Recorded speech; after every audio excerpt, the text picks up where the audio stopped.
آج کل الحاد اور دہریت کی ایک ہوا یہ بھی پھیلی ہے کہ لوگ یہ کہتا ہے چھوڑنا وہ سب کرنے سے کیا ہوتا ہے، ہمارے دل میں ہے، ہمارا دل پاک ہے، ہمارا دل صاف ہے۔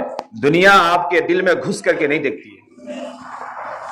دنیا کے پاس وہ آلہ اور وہ مشین نہیں ہے کہ جس ٹائم آپ سے معاملات کرے گا نا اسی ٹائم آپ کے دل کو چیڑ کے جا کے دیکھ لے گا کہ کتنا صاف ہے آپ کا دل اور کتنی اچھی ہے آپ کی نیت۔ یہ اللہ رب العالمین کو معلوم ہے، اللہ جانتا ہے۔ اور ایک جملہ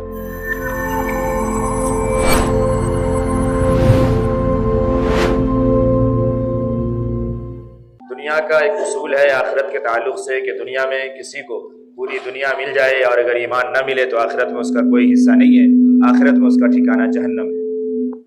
اور کسی بندے کو دنیا میں کچھ بھی نہ ملے، بس یوں ہی کھا کے پی کر کے بھیک مانگ کے زندگی گزار کے چلا جائے، لیکن ایمان کی حالت میں جائے اور ایمان کی حالت میں یہاں سے اس کا وفات ہو تو پھر اس کا ٹھکانہ جنت ہے اور اللہ رب العالمین کے بارگاہ میں اور اللہ رب العالمین کے دربار میں اسے کامیابی نصیب ہوگی۔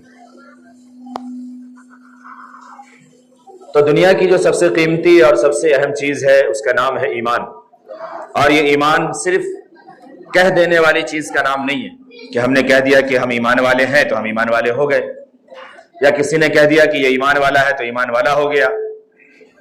یہ صرف کہہ دینے کا نام ایمان نہیں ہے۔ صرف یہ کہلا لینا کہ ہم مسلمان ہیں تو مسلمان ہو گئے، یہ مسلمان نہیں ہے۔ یہ دنیا کی ایک کہاوت ہو سکتی ہے، دنیا کی ایک پہچان ہو سکتی ہے، لیکن اس کا حقیقت سے کوئی تعلق نہیں ہے۔ اس لیے آپ اگر مسلمانوں ہی میں اور دوسرے مذہب فکر کو دیکھیں گے، جیسے اہل تشیع ہیں یا خوارج ہیں، ان کے یہاں مومن کا لفظ استعمال ہی نہیں ہوتا ہے، وہ اپنے کو مسلم کہتے ہیں، مومن استعمال ہی نہیں کرتے، حالانکہ بغیر مومن کے بندہ مسلم نہیں ہے اور بغیر مسلم کے بندہ مومن نہیں ہے۔ یہ چیز سمجھنے کی ہے، یہ بات وہ نہیں ہے کہ جس سے صرف ہم نے کبھی پڑھ لیا ہے یا سن لیا ہے یا جان لیا ہے تو ہو گیا، اس کا نام نہیں ہے۔ ایمان جسے کہتے ہیں اس کا تعلق دل سے ہے، اور ایمان یہ بندے کے دل میں ہوتا ہے۔ یہاں پہ میں ایک جملہ آپ کو واضح کروں، آج کل الحاد اور دہریت کی ایک ہوا یہ بھی پھیلی ہے کہ لوگ یہ کہتا ہے چھوڑنا وہ سب کرنے سے کیا ہوتا ہے، ہمارے دل میں ہے، ہمارا دل پاک ہے، ہمارا دل صاف ہے۔ دنیا آپ کے دل میں گھس کر کے نہیں دیکھتی ہے۔ دنیا کے پاس وہ آلہ اور وہ مشین نہیں ہے کہ جس ٹائم آپ سے معاملات کرے گا نا اسی ٹائم آپ کے دل کو چیڑ کے جا کے دیکھ لے گا کہ کتنا صاف ہے آپ کا دل اور کتنی اچھی ہے آپ کی نیت۔ یہ اللہ رب العالمین کو معلوم ہے، اللہ جانتا ہے۔ اور ایک جملہ اور آپ کو بتا دیں، جو لوگ دل کے کچے ہوتے ہیں نا اور زبان کے کچے ہوتے ہیں وہ یہ جملہ بار بار دہراتے ہیں، بار بار وہ جملہ دہراتے ہیں۔ آپ کو ہماری زبان پہ بھروسہ نہیں ہے؟ کوئی بندہ پہلی بار ملا ہو اور اگر وہ بولتے بولتے اپنی گفتگو میں آپ سے 3-4 مرتبہ یہ کہہ دے آپ کو میری زبان پہ بھروسہ نہیں ہے، آپ میری زبان پہ یقین نہیں کر رہے، آپ یہ سمجھ لیجئے کہ یہ یقیناً 100% زبان کا کچا اور زبان کا جھوٹا انسان ہے۔ کیوں؟ سامنے والے کو یقین دلانے کا ایک دنیاوی اور سائیکولوجیکل میتھڈ یہ ہے کہ ایک بات کو بار بار اس کے سامنے ذکر کرو تاکہ اس بات کو وہ ماننے لگے، اس کے اندر اس کی صلاحیت اور نرمی پیدا ہو جائے۔ اب جیسے ہی ایک بات وہ بولے گا پھر آپ اس سے کوئی کوشچن کریں گے، پھر کہے گا آپ کو میری زبان پہ بھروسہ نہیں ہے، اب آپ پھر چپ، اگلا سوال نہیں کریں گے۔ پھر تھوڑی دیر کچھ بات آپ کریں گے، پھر آپ کچھ پوچھنا چاہیں گے معاملات کی صفائی کہ بھائی ایسا کریں گے تو پھر میرا کیا ہوگا، یا آپ ایسا کریں گے تو میرا کیا ہوگا، یا میرا اگر ڈوب گیا تو کیا ہوگا، یا اس میں میری پروفٹ کیا ہوگی، آپ کیسے دیں گے، کتنے آپ کو میری زبان پہ بھروسہ نہیں ہے، آج دیجیے کل دے رہے ہیں آپ کو۔ اگر 3-4 مرتبہ اس نے یہ بات کہا یہ سمجھ لیجیے وہ 100% جھوٹا انسان ہے۔ جو زبان کا کچا ہوگا نا وہ اپنے زبان کی بات بار بار کرے گا، جو نیت کا کھوٹ والا ہوگا جس کے من میں اور جس کے دل میں پاپ ہوگا نا وہ یہ بات بار بار کرے گا۔